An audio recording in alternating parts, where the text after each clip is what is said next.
Some things are just not supposed to be seen or learned about, right? For the sake of the people involved.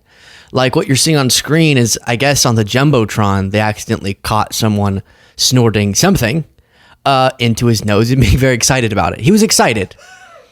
He was less excited before, more excited after it had entered his nostrils, which I'm happy for him. Good for you, bub.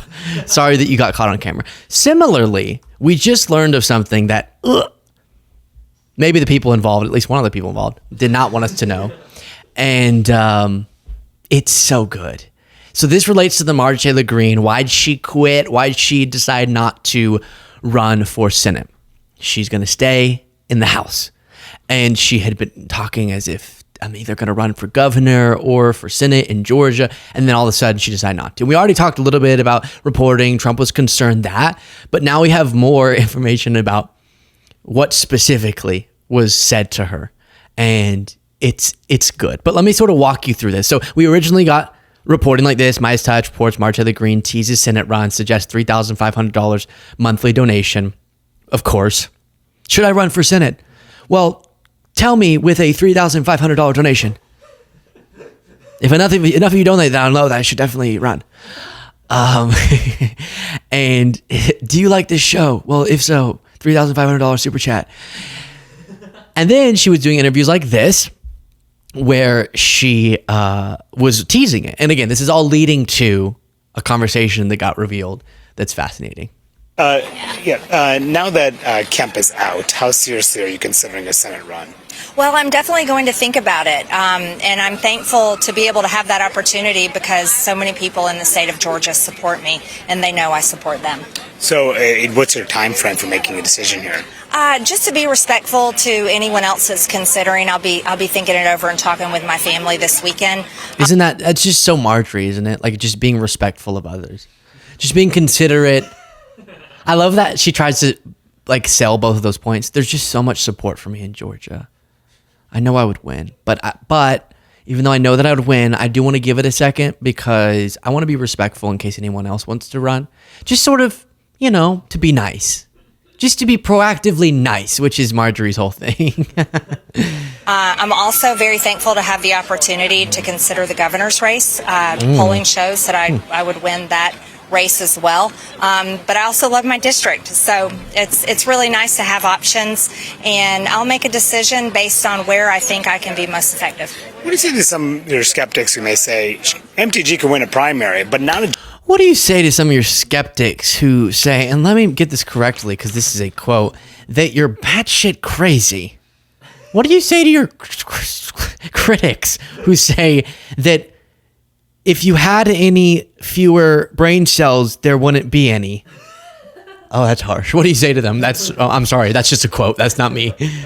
I think I can be most effective. What do you say to some of your skeptics who may say MTG can win a primary, but not a general election, particularly in a state like Georgia? Yeah, they said the same thing about Donald Trump when he ran in 2016, and they said the same thing about him in 2024.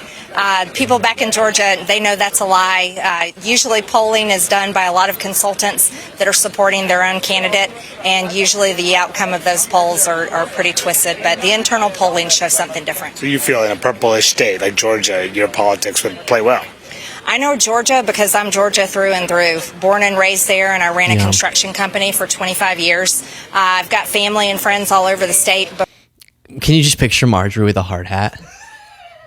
You know what I mean? Just like, bum, bum, bum, bum, bum, bum. Whew, that was a long day of work. I think she like inherited something. I don't want to misspeak, but it's okay. It's cool. She had a hard hat. Ran a construction company for 25 years.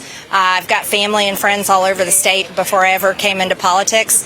So I'm pretty well versed with who the people in Georgia are, and I know exactly what they want. Yeah, I feel very confident, but again, this has to be a decision that I make with my family, and I'll make that decision based on where I can be most effective. Yeah, so I know the people of Georgia, and if I ran, they'd make me the gosh darn president if they could, frankly. But I then decided not to run for some reason. And that's what gets so fascinating. Jared Moskowitz said about this story, I love this story. I can't stop reading it. And it originally came from the Wall Street Journal that said Trump helped ease Marjorie Taylor Greene out of possible Senate run. And the deets are very interesting. Olivia Beavers writes, President Trump's political team commissioned a poll that showed Representative Marjorie Taylor Greene losing a potential race for Senate in Georgia by double digits. Oh, ouch. The president shared the results with Greene in a bid to discourage her from running in 2026, according to people familiar with the matter. And so apparently he called her up or met with her in some capacity and showed her these results and said, Marge, this is not good. And she apparently didn't like that these private conversations were being made public. At one point, she says, to my knowledge, a lot of this was private conversation and apparently is being leaked. And then goes on to say what you heard her say in that interview, which is the polls that show me losing that apparently Trump believes that were also privately commissioned, that he presented to me directly and said, you would lose, I'm sorry, which is sad, heartbreaking for her. But though Trump buys them up, but all that's just fake by the deep state that now Trump's a part of or something. She also wrote, I won without the president's endorsement, and I have always supported him for free.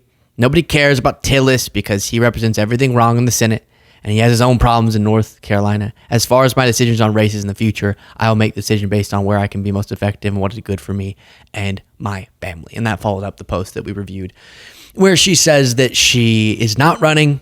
And up until this point, we knew that Trump was concerned, but we didn't know that he had a private conversation with her, showing her this polling, which honestly, it kind of was like the conversation that happened when people brought polling data to Biden and said, if you don't drop off now, you're going to lose in a major way.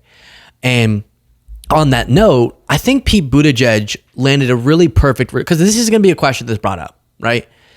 All the things we now know and the decisions that were made. What do you say about the fact that Biden chose to run again? You were advocating for it, Pete Buttigieg. I was advocating for it, right? So what do you say now that it seems obvious that wasn't the right way to go? Some people are taking it too far in either extreme. A complete denunciation of Biden and everything that he ever did and stood for, right? Which is a little much. And a complete defense and ignoring of all decline and acting like it's absurd that anyone would talk about that. That's the other extreme. Both those are wrong. Pete Buttigieg handled, I think, this answer really well. Did President Joe Biden experience cognitive decline while in office? Every time I needed something from him from the West Wing, I got it. And, the time I worked closest with him in his last year was around the Baltimore Bridge collapse. And what I can tell you is that, the same president that the world saw addressing that was the president that I was in the Oval with, insisting that we do a good job and do right by Baltimore. And that's characteristic of my experience with him. Would the party have been better off if he had just not run for re-election? Maybe. Right now, with the benefit of hindsight, I think most people would agree that that's the case. We're also not in a position to wallow in hindsight. We've got to get ready for some fundamental tests of the future of this country and this party, some of which are going on this very year, many of which will come next year. I think Biden could have put this whole cognitive thing to rest if he had just taken the cognitive test that Trump took. Person, woman, man, camera, TV. I wish he had taken that. He could have proved all these haters wrong. No, I think that's perfect. Because now in hindsight, with all we've learned, all the reporting, it's sort of like, oh, why did he run again? And I'm putting myself in the category of people who could have, what could I have done? I want to really be fully transparent. Could have assessed that better at the time, but hindsight is 2020, and that's what Pete Buttigieg says. And he doesn't even deny. He goes, "Yeah, maybe so. I think probably it would have been a much better decision if Biden just hadn't run and had advocated strongly for the things he was doing that were positive, and then allowed, hopefully, that to contribute to whoever ran in his place, who could have then run a full campaign. There could have been a full primary, all that. Okay, but the answer is perfect, which is I'm not going to ignore it and go, well, no. There was a little bit of a politician answer at the beginning, him saying, all I know is that I got from Biden what I needed. But he is saying that's my experience. And the reporting and facts and public videos and stuff speak for themselves. But while acknowledging, I can't avoid that question, and in hindsight, it wasn't the right, especially because he ended up dropping out of the ticket and then that whole debacle led to Trump winning. So I think he probably shouldn't have.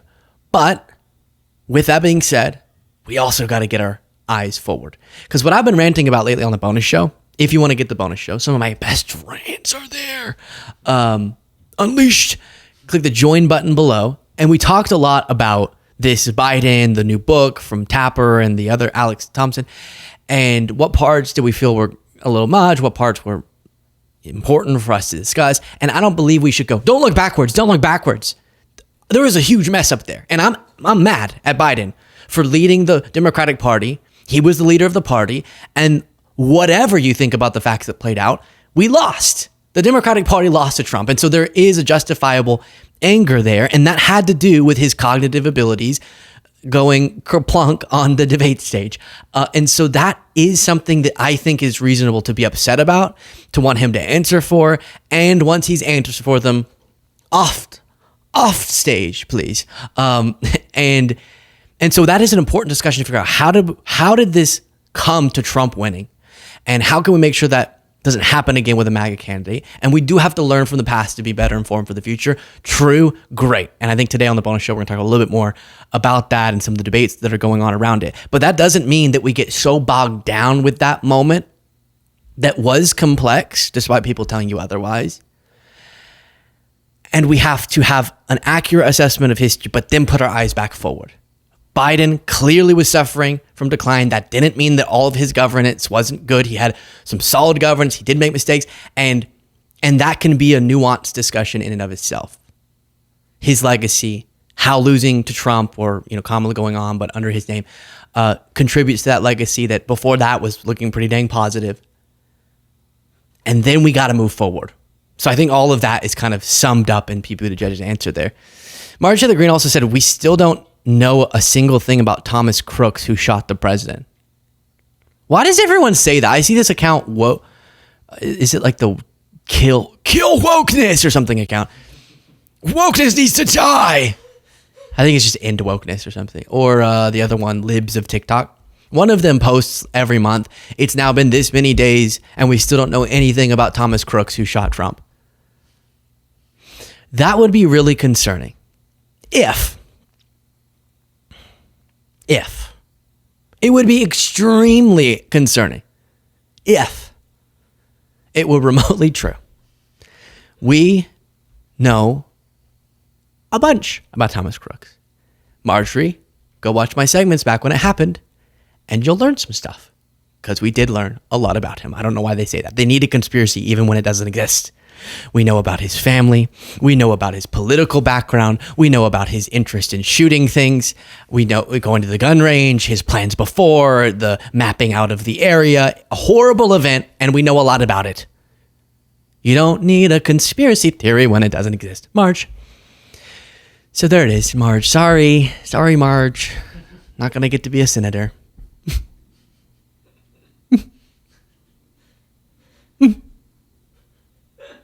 Share your thoughts in the comments. Get the bonus by clicking that join button below.